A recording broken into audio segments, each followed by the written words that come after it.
민주화 노선을 명확히 하게 됩니다.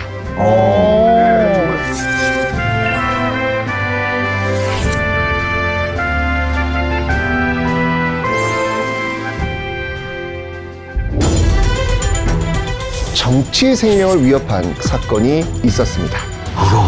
이거네.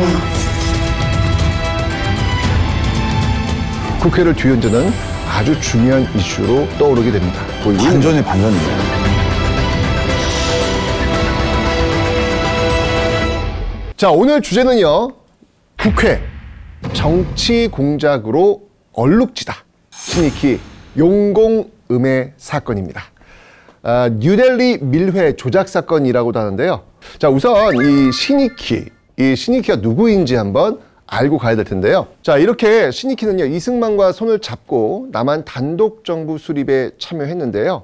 이후 제2대 국회에서도 계속해서 국회의장을 맡습니다.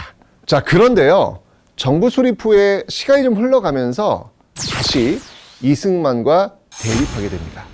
장기 집권을 노렸던 그 이승만의 그 위협적 정치 활동을 비판하면서 1949년 2월에는요, 최초의 야당이라 불리는 민주국민당을 창당하고요, 대한민국 첫 야당 대표가 됩니다. 자, 이 같은 맥락에서요, 4.4 오입 개헌 이전에 신익희의 그 정치 생명을 위협한 정치 공작 사건이 있었습니다.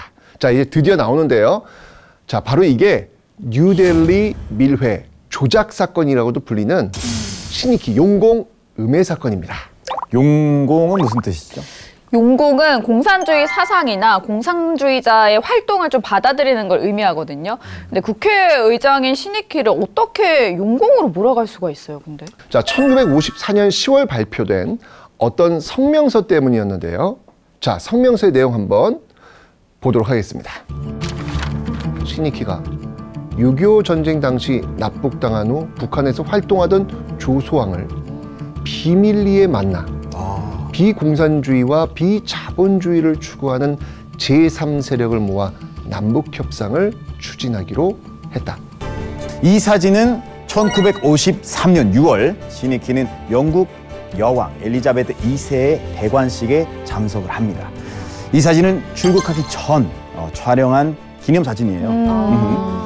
일행은 대관식을 계기로 6.25 전쟁을 참전 우방 26개국도 두루 순방하게 됩니다.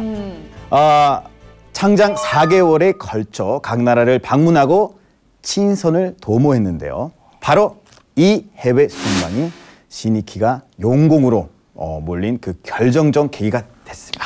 신익희는 해외 순방 1년 뒤에 1954년 10월 민중국민당 선정부장 함상훈 이라는 사람, 아까 금별쌤이 보여주신 그 성명서를 발표하신 거예요. 전문을 보면 솔직히 엄청 긴데 신익희가 해외 순방 당시 인도 뉴델리에서 조소왕을 만났다는 주장이 그때 담겨 있습니다. 근데 이 성명서 발표한 다음에 민주국민당은 당무회의를 열었어요. 네, 허위 사실을 조작 발표했다는 이유로 성명서를 발표한 선정부장 함상훈을 당에서 제명시킵니다. 자, 어쨌건 이 사건은요, 이대로 끝나지 않았습니다. 함상훈은요, 성명서에서 제3세력이 현재 민주국민당 내부까지 침투했다라는 주장을 합니다.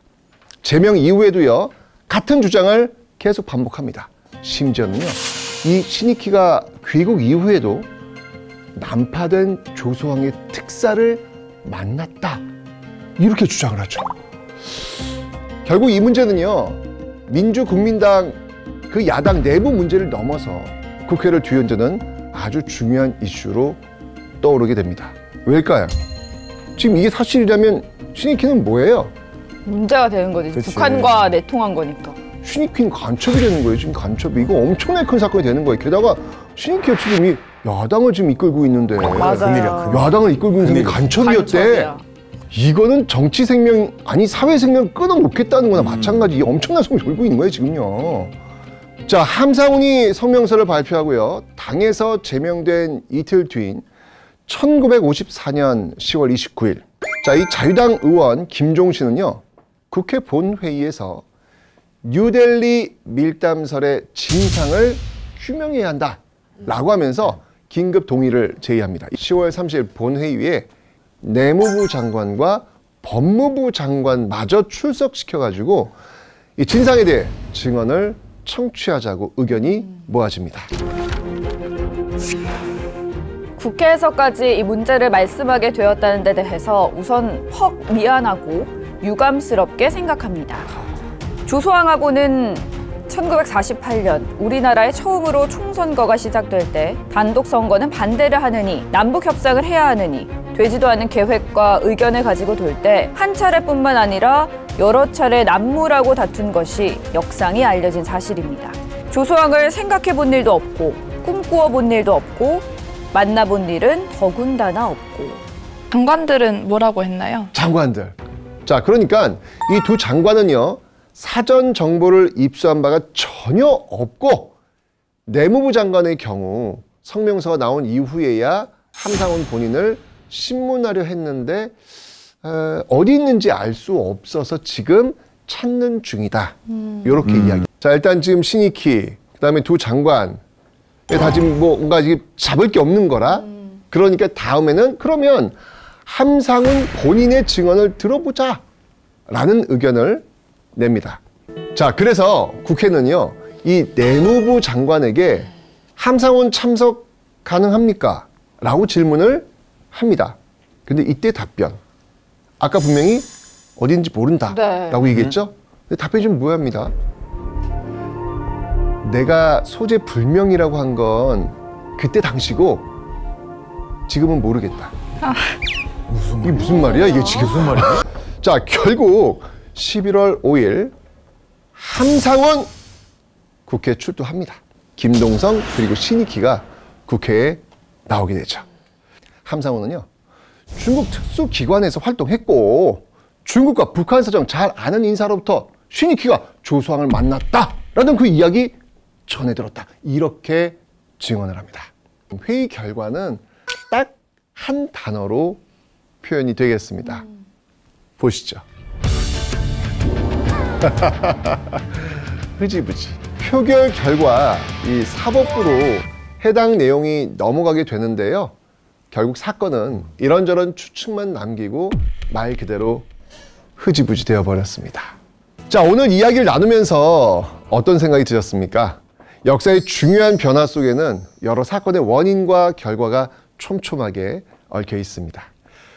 뉴델리 밀회 조작 사건은요, 사실 굉장히 전형적이고 흔한 정치 공작이라고 볼 수 있는데요.